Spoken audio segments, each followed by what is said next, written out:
Welcome to Bods, Crabcakes, and Sports, where husky middle-aged men share insight on the latest Baltimore sports news. From the bank to the yard and beyond, we're breaking down the Ravens, Orioles, Terps, and more. Baltimore's best sports podcast starts right now.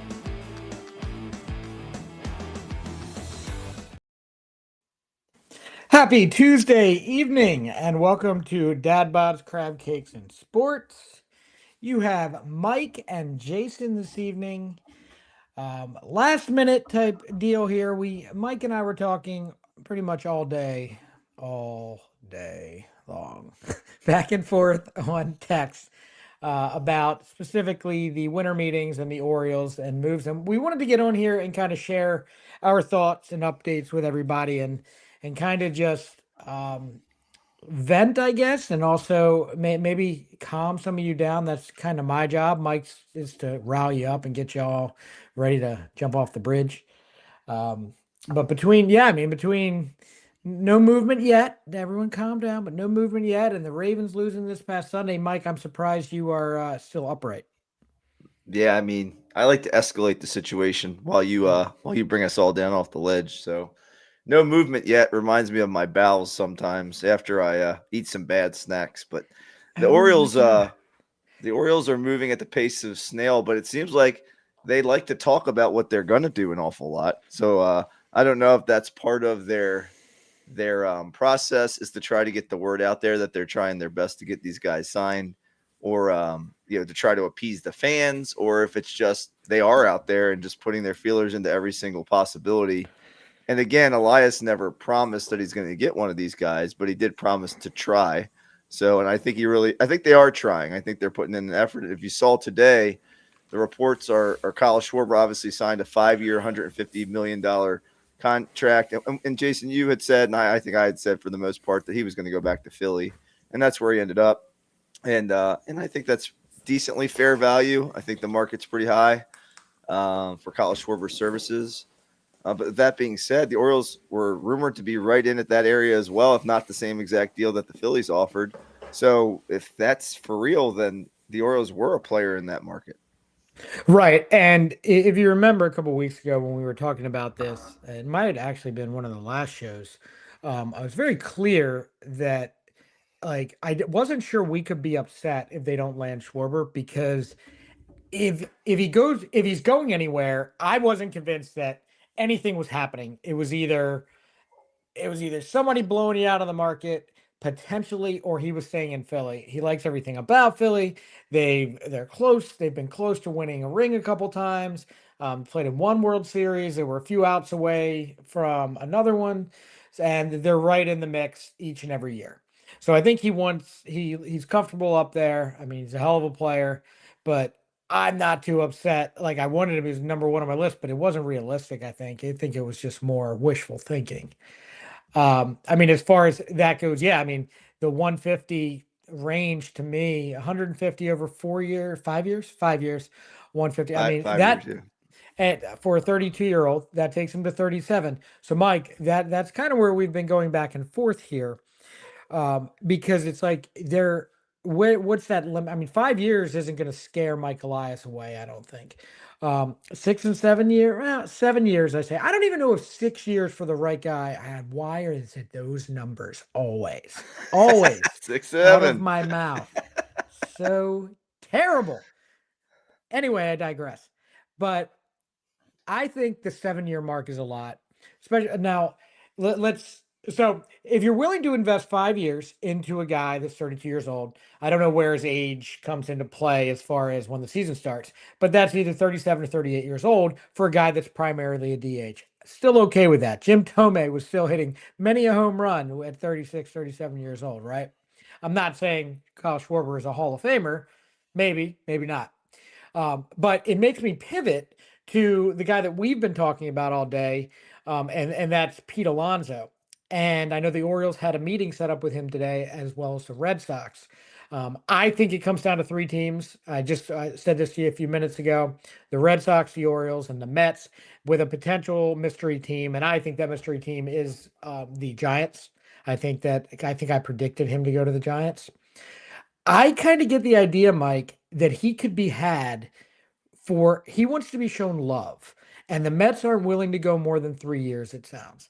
So somebody has to, but if you're willing to give Kyle Schwarber 5 years at 32 years old, Pete Alonso is 31 years old, and he plays the field. He could also just do the hitting and be a DH all the time. Now he doesn't play the outfield like Schwarber did, but that's okay. You got like that can all be fixed, right? You got guys coming up in the next couple years, hopefully, we'll see. But I guess what I'm getting at, Mike, 5 or 6 years. I'm sitting here talking myself, and I think 6 years will take him to 37. I think that gets it done. And I know Jim, friend of the show, Jim Isfording. We've had him on a couple times. We were talking, and he said offer 5 years, 160, or no, 6 years, 160. I say offer him 5 years, 160 or 165. You're beating Schwarber and you're showing him the love. But if you need to add that 6 year, Mike, I don't necessarily see the big deal. Yeah, I'm okay with most of what you're saying. Like, and my thought process too is, I liked Pete Alonso. I think I liked him maybe more than you guys when it was free agency wise, more than Schwarber. I just think the right-handed bat balances out our lineup a little bit more, and I think obviously that frees you up where we have the opportunity to move a Mayo or a Mountcastle for some pitching. When we talk about contract length, to me, I guess it's really what Alonso wants. Does he want more average annual value, or does he want to have that longer contract and maybe give them a player option year? Maybe it's a no trade clause. I think when it gets down to it, you're going to have to do some of those throw in things to get this guy because, the hometown team usually gets the benefit of the doubt in these situations. So the Mets should probably have that advantage, just like the Phillies did when it came to Kyle Schwarber. So the Orioles need to go above and beyond. I was listening to Ryan Ripken interview John Morosi, and Morosi was just saying, like, you know what?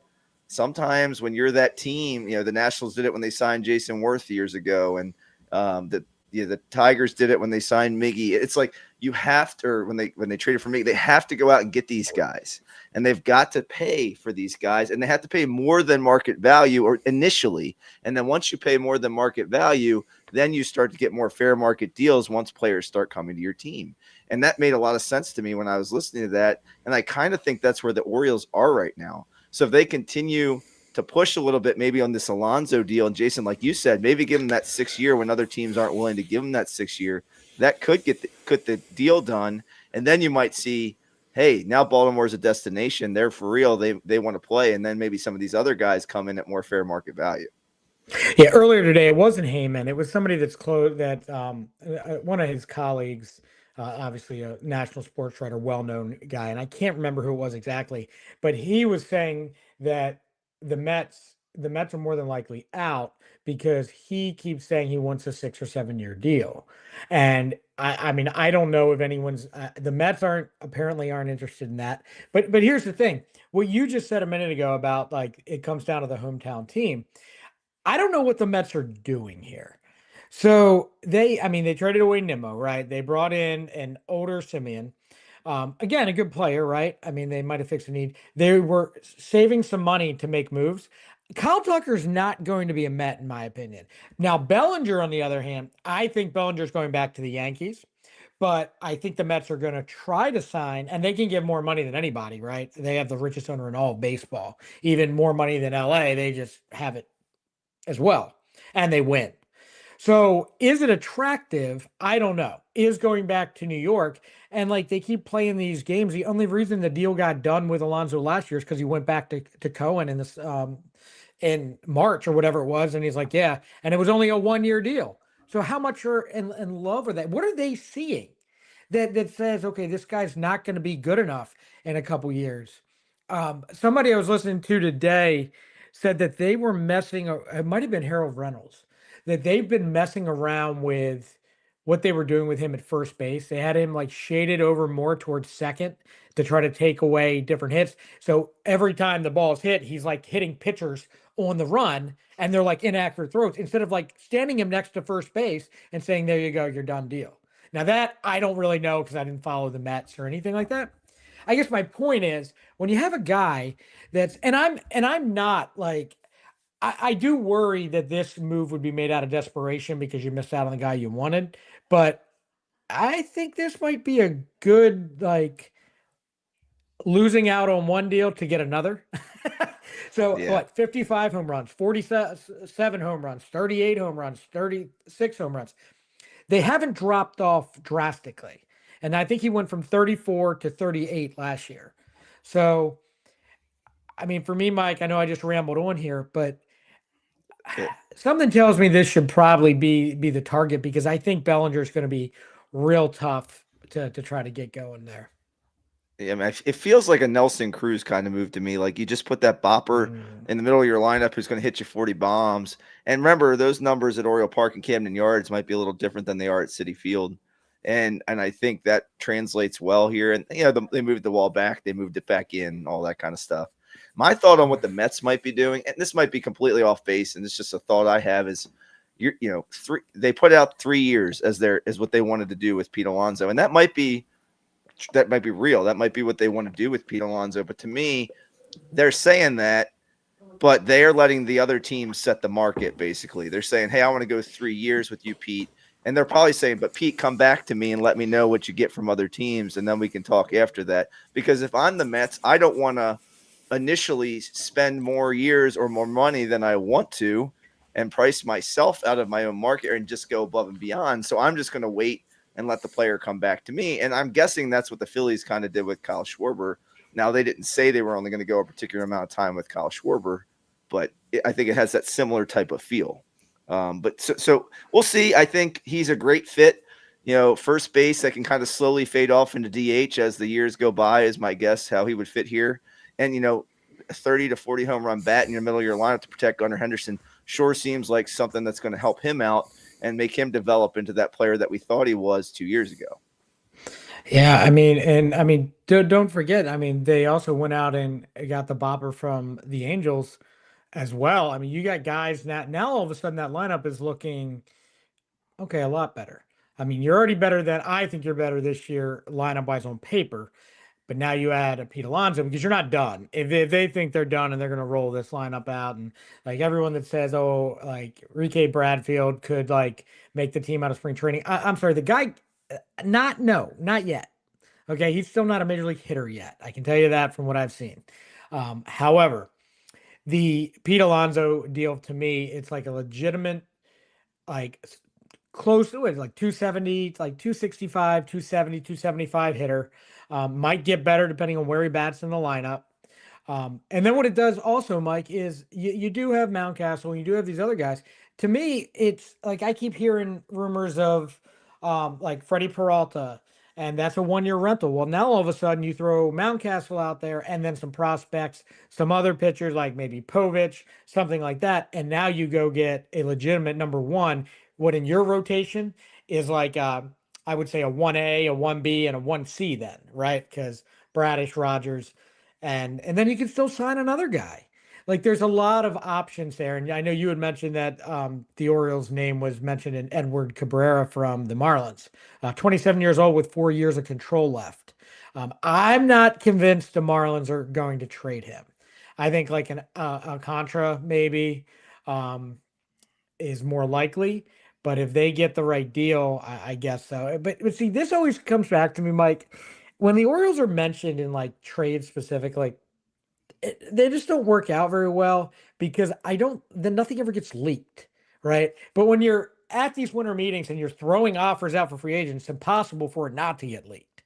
Sure. So to me, the trade market like still has plenty of time to develop. But I mean, how do you feel? So right now, these are my predictions. This is what I think is going to happen. And I don't want to ruin everyone's night, but I do think Pete Alonso gets signed by the Red Sox. Because once things heat up, I think they have the ability to willingness to throw more money at him than we are. And I don't know if that's the right move. And I'm surprised the Red Sox didn't offer Schwarber. See, I do wonder here. I'll finish my thought in a second, but I do wonder if certain teams didn't offer him because he knew he was going back to Philadelphia. Because they're like, okay, we're not even going to bother because he's just going to go back there. Because I had heard that the Red Sox wanted Schwarber like early on. And then I didn't see an offer there. Well, So they had him in Boston previously, right. very And I heard they briefly. wanted him back, Yeah. especially with so and he enjoyed apparently I had heard he enjoyed his time there. But again, Philadelphia to me, I didn't think he was ever leaving Philly. It was more hoping. But yeah, so I think I mean, the next 24 hours could be telling, or this could get stretched out longer. I don't know. But something tells me the Red Sox. I think Bellinger stays in the Yankees. I think Bichette and Tucker both signed with the Blue Jays. And I think, who am I missing? There's somebody else. Well, do you think the Orioles are seriously in on Tucker because as soon as Schwarber signs, the rumors heat up about the Orioles again and Kyle Tucker, and meeting with Kyle Tucker at the winter meetings. I think to me, he doesn't fit quite as well as Alonso with another lefty bat. Like to me, you know, I think if he was the clubhouse guy that Schwarber was, it might be a little more thought. That thought might be a little better. And then if he was more of a center field type, that might be a little better. But he's another corner outfielder where I feel like we have a right-handed log jam a little bit out there, and you have Cowser, but we're not quite sure what he is yet. Does that make him expendable? But he's really the only guy right now who can play center field regularly, I would think, in the organization and on the 40 man. So besides Tavares, I think they're signing him as more of a fourth or fifth outfield type. So I'm thinking, the Tucker fit doesn't seem perfect for me. So if they do sign him, I think there are going to be some other moves that coincide with that. And if just touching on what you had said about Cabrera, he has some arm injury issues, and he's never pitched over 100 innings until this season. And so to me, again, the Orioles are always a little bit leery of those type of arm issues. He did make a couple starts at the end of the year, so you're kind of wondering, hey, why would Miami risk anything with that? Even though he had some issues and then he came back and made a couple starts, it kind of should ease your mind a little bit with that trade. But to me, I think Alcantara, I know he's older, but I think he still is the better pitcher at the moment, and he has the best stuff at the moment. But obviously, youth is on the side of Cabrera, and he might be had right now if the Marlins feel the same way about Alcantara, and he can still be that ace for them. So the only issue with Alcantara, and it's not even an issue. I mean, he pitched last year. His second half was phenomenal, but he just came off Tommy John in the first half, so he's slow to get going. And then his second half was getting more like the Cy Young Award winner that he was previously. I mean, that would be my target as always. I don't think the Marlins are going to trade him yet. I think they wait until the season starts or even longer to build up his true value. Because right now you're getting him at a much lower value than the other ones. Cabrera to me, I get what you're saying, and I'm risk averse to the arm issues. The 4 years of controls, which keeps like jumping out at me. But he had some really good spurts last year. He was a guy that I guess he was like a 3.50 ERA, 8-7, I think is what his record was. But they did shut him down towards the end of the season because of some arm stuff. So I don't know what'll come of all that. I mean, there again are so many intriguing names out there. Just real But quick, Jason, yeah. John Heyman just was tweeting that the Kettle Marte market is heating Mhm. up, and that Boston is in on that, along with Seattle, the Jays, maybe the Phillies, and the Rays, looking for a second baseman. I don't know how that impacts anything else that Boston might do, but I just wanted to throw that out there. They just traded away one of their shortstops today, right? Oh God, I can't remember his name off the top of my head. But so they may have been making room for something like this. I've heard them. I'm surprised Arizona wants to move them, but I mean they could really replenish a lot of stuff right away by doing that. I don't know who's mentioned in that trade, but yeah, that would be good. I mean, even if they did it with Philadelphia, I mean they get a starter right away because was it Brent Stott would probably go back, and then some other high level minor leaguers. Oh, that's interesting though. But so yeah, back to what we were saying before. What were we saying? You said something I say all about kinds of somebody. things. Who Oh man, what knows? did you? There's something I wanted to get to. I got some Um, filler while you're waiting. I would say hmm. the draft order, the lottery was tonight. I know I Mm. texted you, Jason, about that. And the Orioles had like a 9% chance. They had the fourth best chance to get the number one overall pick, and they got the seventh pick. So That's okay. yeah, I was so, hoping, like walking around the house with my fingers crossed, but I had a feeling.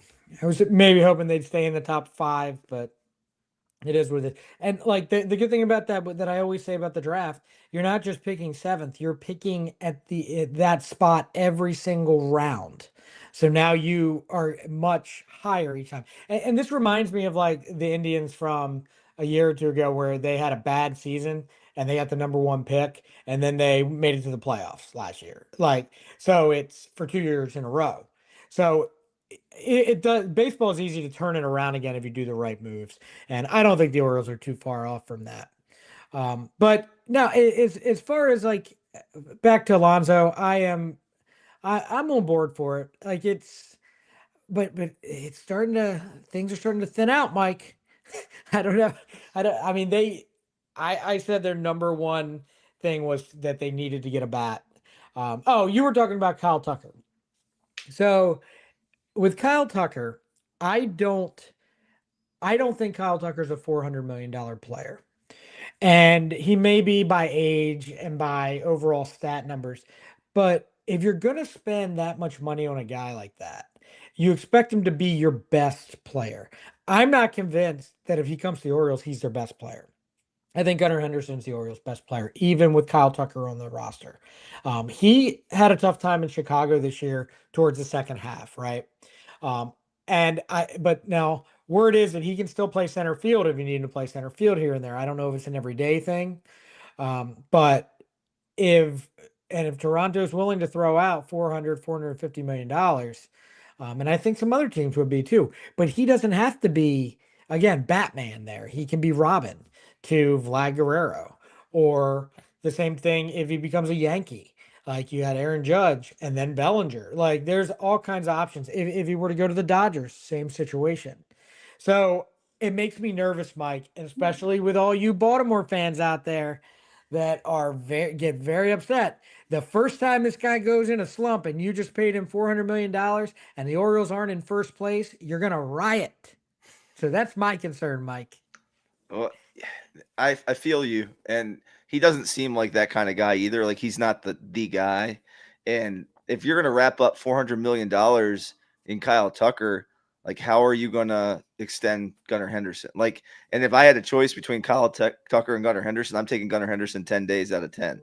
So I'd much rather go the route of signing maybe a 30-year-old guy to a $150 million contract and adding in that way, and then really thinking about taking those young core players that you want to extend and picking the ones that you want to extend and doing it that way, rather than just signing these guys to astronomical contracts that will preclude you from trying to sign your own guys. I don't think you need Kyle Tucker to win the World Series. However, or to win multiple World Series and keep this thing going. But if you're able to sign Trevor Rogers, say he keeps going the way he's going, you're able to keep Jordan Westberg here, say he's healthy. You're able to sign Gunner still. You keep Holiday. You keep all these guys together, and then you add a piece like Alonzo or even Bellinger. Say that works out, guys that are more affordable. You don't need to sign that one guy and then that's it. That's your move, right? So to me, it just makes more economical sense to try to get Pete Alonso and then go take care of your pitching. Like right now, the stars of the show are the hitters, which I kind of thought was going to happen. Now it's just these guys are just waiting to see who the next guy to sign is, and it may or may not happen in the next day or so. The one thing I do like about Kyle Tucker is just his ability to get on base a little bit and his batting average. Whereas that's where I think he kind of differentiates himself from some of the other guys on the market. I mean, his batting average over the last 5-6 years, 266, 289, 284, 257, 294 on base percentage, 330 plus, 1 year over 400. Like to me, and I've been harping on this for a year plus, is we need guys who can get on base. But to me, you can get those guys as well in a different way. I've talked about Arias. I've talked about, a trade for Stephen Kwan. And those guys aren't going to cost nearly as much as Kyle Tucker. So to me, those are pieces that you can add in a different way. Go ahead and sign a veteran bopper and then go get some of these guys to supplement your roster without spending a fortune on one single player. And then all that pressure, like you said, from the franchise, from the fans, on this player to perform to the ability he has over the last 5 or 6 years. So to me, again, I'm not going to be upset if Kyle Tucker signs in Baltimore. I just think that's a lot of pressure on Kyle Tucker. And does that keep us from doing some other things that we should probably do or could do otherwise? And he's 28 years old, so they can legitimately say a 9 or a 10-year contract is what he demands. And I just don't see like Otani signing the big contract like that. Yeah, I mean, even Juan Soto at like 20, what is he, like 23, 24 years old, whatever? I don't That's know. crazy. Check Right. his driver's license. I'm not certain. Exactly. So like with those type of moves to me, and then the last thing I do want to talk about, I guess, are the pitchers. The it was a Diaz signed with the Dodgers. I did not. I don't think I predicted that. I think I don't know. Maybe I did. I don't remember. But that when you and I were talking recently, I thought he was actually had a good chance of going back to the Mets, and he did not. So, to me, I don't know how many closers the Dodgers have to sign over the last couple of years, but I guess with guys not staying healthy, Mike, that makes the two-time champs even better. Yeah, I mean, they're going to sign somebody till it works. You know how they are in LA. They're not going to wait. They're going to find the best guy in the area of weakness that they have, and their bullpen was their area of weakness this past season. Even though they signed Tanner Scott last year to a big deal. What's another, $23 million, whatever it was a year for Edwin Diaz? Let's just go do it. And when Devin Williams went to the Mets, there's rumors that the Mets didn't say anything to Edwin Diaz about that, and maybe he got a little irritated on that front, and he took the money from LA, but he's got a chance to go win some games now to be a closer on one of the better teams in baseball. Can't fault him for taking that deal, and he has what a great track record he has compared to like a Tanner Scott. I mean, he's been doing it for years. So Yeah, and I mean, as far as the starters go, I did read that the Orioles were pretty much they were linked to everybody. Framber Valdez, they were linked to Michael King, Ranger Suarez. So that's good to hear that they're in all of these. I don't know where they're going to land as far as all that goes. To me, I still think very strongly that they need to sign one of those guys, or the was it Amai, the Japanese pitcher. He's very intriguing to me because of his age. Now he did pitch in like the world's worst hitting Japanese league out there, but still, apparently he's got electric stuff. So to me, if you get a guy like that, and then you either trade or get somebody else, like I was interested in Zach Gallen before, Mike, but something tells me when you because and I don't care about draft picks when you're signing a player you want. But when you are trying to get a guy on the rebound, like a 1 year prove it deal for Zach Allen or 2 year, do you really sign the guy you have to give the pickup for on a prove it deal? So that's where I'm kind of hung up on it. I'm like, yeah, I don't see it. yeah, I think there are guys out there that can be had that can be your fifth starter. It's really that guy who's slotting in your top three that I'm most concerned about. I'm not certain about Amai. I feel like it could pan out, but it's not a sure thing. I'd rather have a surer thing. I mean, I feel like Ranger Valdez or sorry, Ranger Suarez. I'm getting them mixed up. Let's mix them That's all up. okay. We'll take Ranger them Suarez, both. yeah. Ranger Suarez to me, Framber Valdez are pretty sure things, and Michael King's stuff is undeniable. So, I mean, any of those three guys would make me extremely happy. I wonder if they're struggling on that front. Is that why we're hearing these rumors about pivoting to the trade market? Or is it maybe that they've picked up traction with Pete Alonso or somebody like that, and then they have pieces if they know they can sign one of those guys that they can send off in a trade? I guess all of that's speculation, but all those things are kind of going through my mind is, what are the Orioles thinking at this moment? How are they doing in these negotiations? Can Mike Elias finish a negotiation and seal the deal with one of these guys? Again, we talked about having to sweeten the deal just a little bit more than some of these other teams. Is he willing to do that? And that we've talked about pitching and adding years and just being concerned about some of those things. And I wonder if they're going to be prudent, obviously, in the moment with not signing a pitcher that shouldn't be there for 37-year-old season, but you might have to be not prudent to get these guys on the contract. Yeah, I mean that. So I don't think that they've ever like they'd be pivoting to the trade market. I believe them when they said that they were trying to get two starters, and I from the very beginning believed one would be a free agent, one would be a trade. I don't think they would get them both through free agency.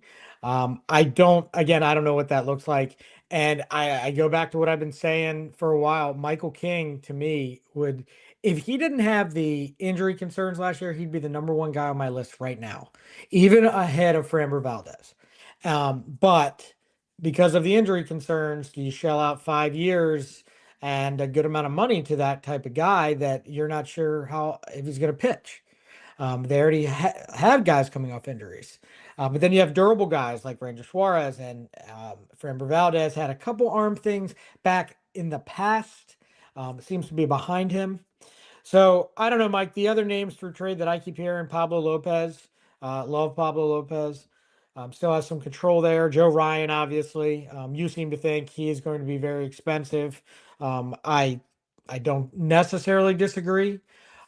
Just in comparison to who else is out there, I think we were joking, or you were saying that Paul Skeens was the guy you want, and that he would be cheaper than Joe Ryan. Which or was that the guy? It was one of them. And I was like, because Scooble. of I the thought years. it Oh, was Scooble. Scooble, No. because of the Yeah. 1 year. Scooble's only got Everybody 1 did. year. Skeens will be way more expensive. I think my thought process behind that was just, Scooble's got 1 year left. He is a superior pitcher than Joe Ryan, obviously. Everybody would be in on Scooble, but Corbin Burns a couple years ago was probably a Cy Young caliber pitcher similar to Scooble, and he was had for, Joey Ortiz and what's the lefty pitcher that we sent over, DL Hall, and I thought that was a steal back then a little bit, but something a little more than that. I don't know why we shouldn't entertain that option. And I think Ryan has what did we say 2 years, Jason? Yeah. Left on his contract in Minnesota, but Minnesota doesn't seem, like they really want to trade these guys. They want to kind of keep these guys in house. Yeah, I mean there and that's the one, like listen to Kenny Rosenthal. He was saying that he doesn't think Peralta's getting traded yet, like anytime soon. He doesn't think Scooble is getting traded yet. But he wasn't sure about Joe Ryan because he's not sure what the Twins want to do. He knows that the Brewers want to run it back. He knows that the Tigers want to run it back. So if I'm the Tigers, I'm not trading the guy, dude. You're not that far off. But if you're not going to throw $400 million at a pitcher, I guess you have to make that decision that you're going to trade him. But Mike, I'm telling you, if there would be somebody who they would have their entire farm system when this thing is done if they wanted it. And I'm not saying they get anybody back to that level, but I just don't see the Orioles wanting or able to do that, especially as how tight Elias is with his prospects. But I mean, there's some other guys out there that are very intriguing, and I don't think Scooble is Well, going to happen.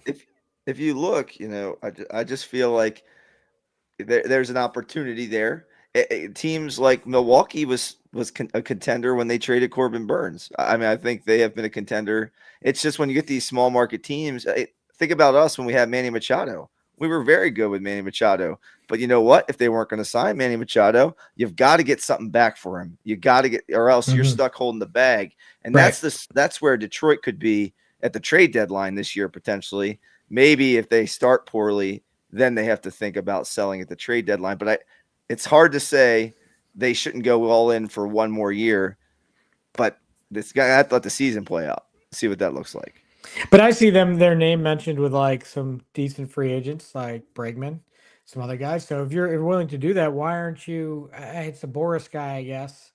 That's maybe why Scooble won't sign now. So yeah, I mean, I see him going to free agency because of that. Oh, God, it's ruining And baseball. they're for me. hamstrung by that Javi Baez contract that they have too. That was a little bit But Javi played well for redunculous. them. Javi Yeah, had a good year. He was a he big part of did. that team last year. They got some good Oh, young pieces with Torkelson, and so there's outfielder. They've got some good pieces in Detroit that are young that they could build around. well, and back to Peralta real quick. When they traded Burns, the Brewers had Peralta still, right? So it's like, okay, we still have this guy, and then they had Brendan Woodruff still, but he just had Cy Young, or not even Young. It was, or what do you call it? Tommy John, not even Tommy John. It was like Labrum and blah blah, like all this stuff. And now he's back, so that's why they're saying that Peralta might be expendable. And it's interesting because he's only got 1 year left. I would do it. If you're able to bring in Alonso, I think there's pieces you can ship off. And I don't think you'd miss those prospects. Like, be honest, Joey Ortiz, and I can't even remember the pitcher that they got rid of when they traded him. And DL Hall. He was like my favorite piece of the deal. And I can't remember either one of them. So wouldn't be opposed to that. Okay, I have some rapid questions for you before we close things out. All right. Okay, this is going to be all related to baseball and the winter meetings. Does Tarek Skubal get traded during the offseason? I think he does. Do you have a team in mind? Dodgers. Ooh, I like it. I like it. Does Freddie Peralta get traded during the offseason? I'm going to say no. I'm going to say that Milwaukee had what a great year they had last year, and to try to, I can't imagine them trading him and not building on that momentum from last year and what their fan base would say. I'm not saying it's impossible, but I think they might hold on to him. I say Skubal no, and I say Peralta no for right now. The next guy, who signs Kyle Tucker? Oh man. How about this? The Yankees. I think Mm. the Yankees signed Kyle Tucker. When we played this game, I said back when this whole thing started that it was going to be the Blue Jays. I just had a feeling, and I'm going to stick with it. I think they're dead set on it. Um, Bo Bichette. Who signs Bo Bichette? He's going to go back to Toronto to me. Like he seems like he's a Blue Jay. Okay. Bellinger. Who signs Bellinger? If the Yankees sign Tucker, that kind of changes things for Bellinger. I mean, if the Yankees don't sign Tucker, he's back in New York. If they do sign Tucker, I think the other New York team could pounce on Cody Bellinger and put him in the outfield. So I'm going to say Mets. Hmm. I got one for you. Um, does oh man, does Seager from the Rangers get traded?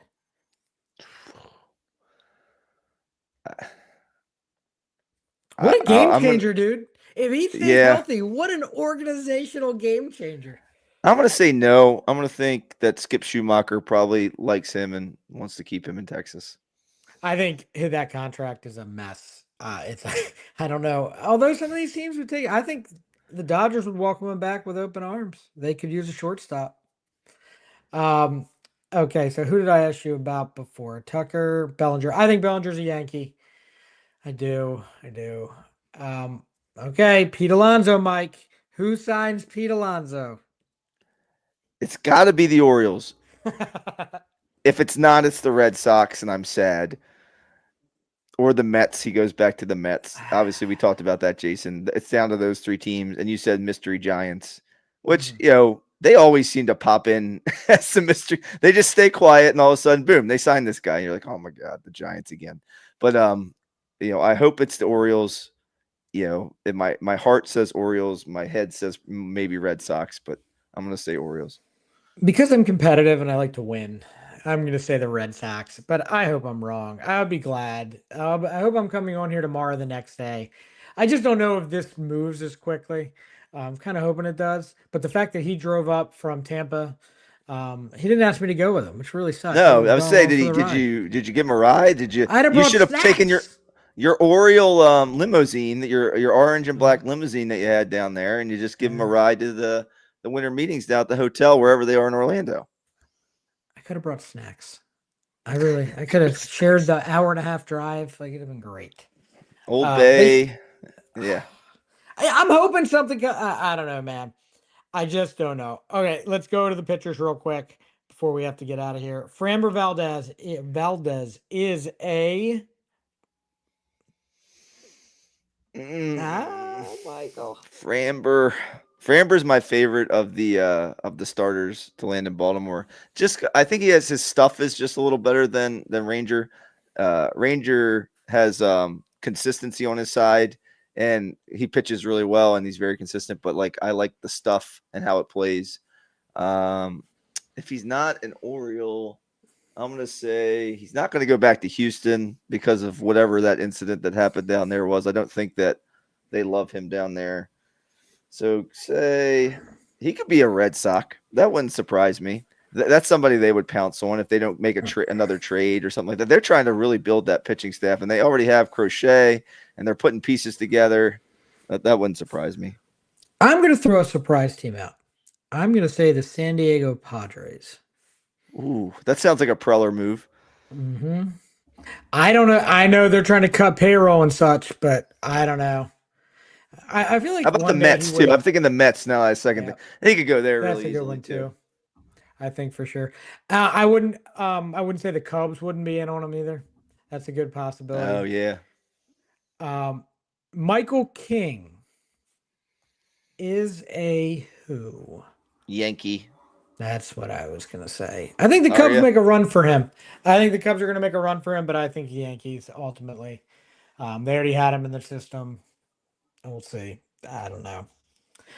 Ranger Suarez, or as you said, Ranger Valdez. Ranger soiree. He's going to have a soiree. Where is he going to have a soiree, Jason? You go first this time. The Baltimore Orioles. Oh, Ranger yes. Suarez.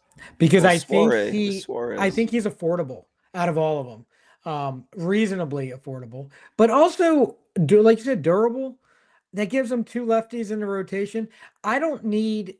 See, this is so hard for me because I'm like, they do have some young pitchers that can come up and help out, hopefully, but I'm not counting on that. So if you're going to make the move here, I mean, if they don't go after Amai, if they're not serious and like that's their number one guy, then I think Suarez is the guy, and they're okay with him being the 3, but behind the other 2, and that's a good 3.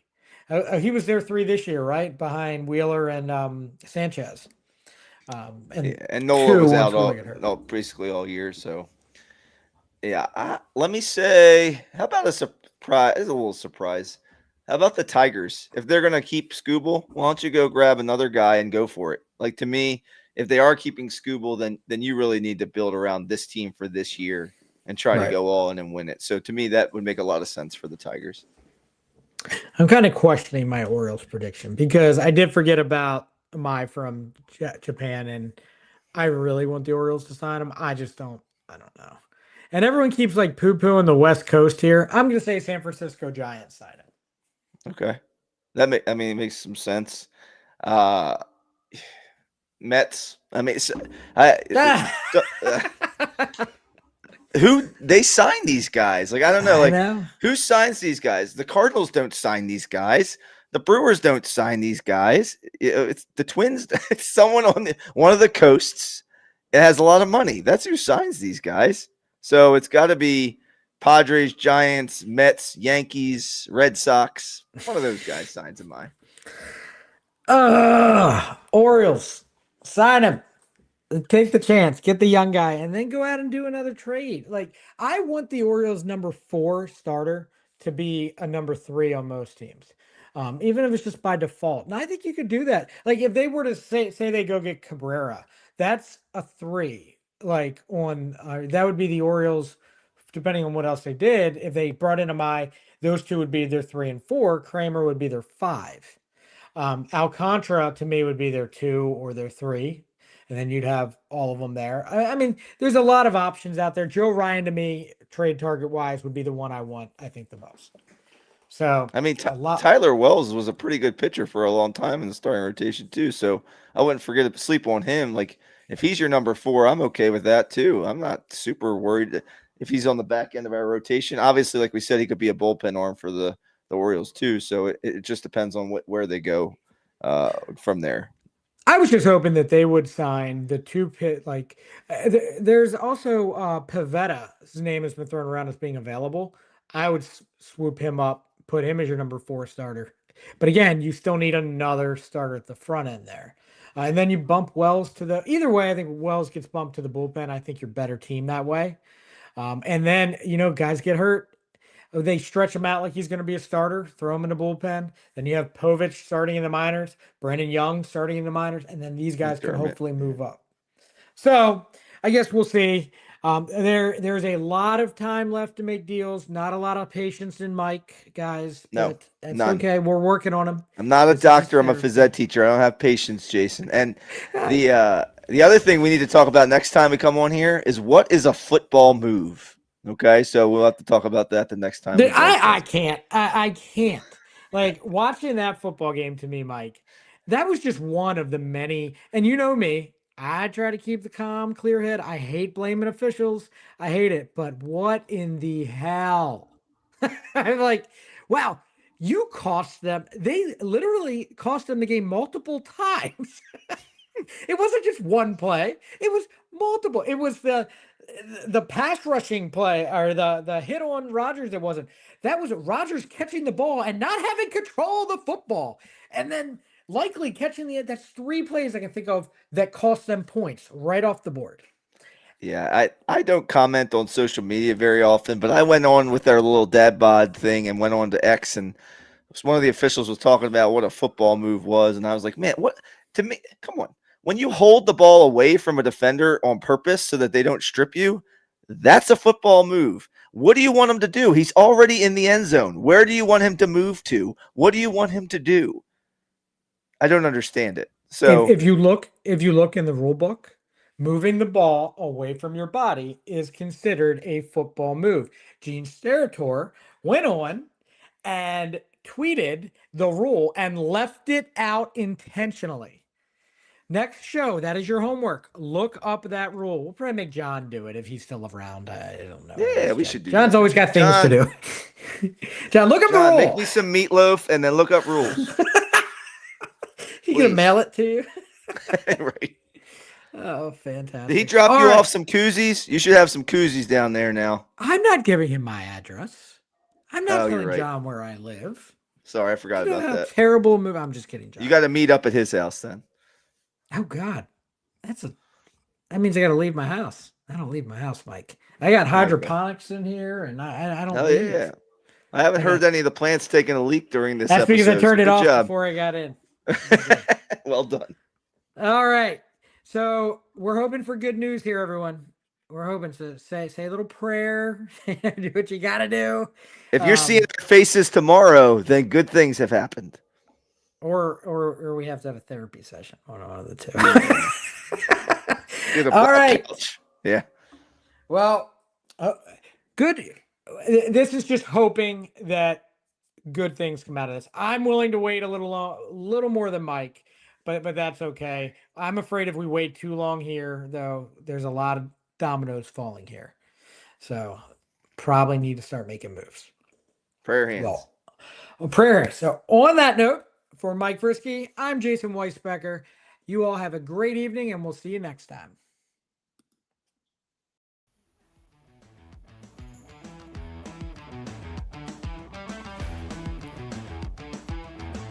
Don't forget to subscribe to Dad Bods, Crabcakes, and Sports on Red Circle, Apple Podcasts, Spotify, Amazon, or wherever you get your free podcasts. And while you're at it, leave us a review. It really helps us out. We're trying to spread the good word about Baltimore sports far and wide. Follow us on social media for more behind-the-scenes actions, memes, and bad sports takes. You can find us at Dad Bods, Crabcakes, and Sports on Instagram, and Dad Bods, Crabcakes, and Sports on our Facebook page. Until next time, keep rocking those dad bods, eating those crab cakes, and never miss the game.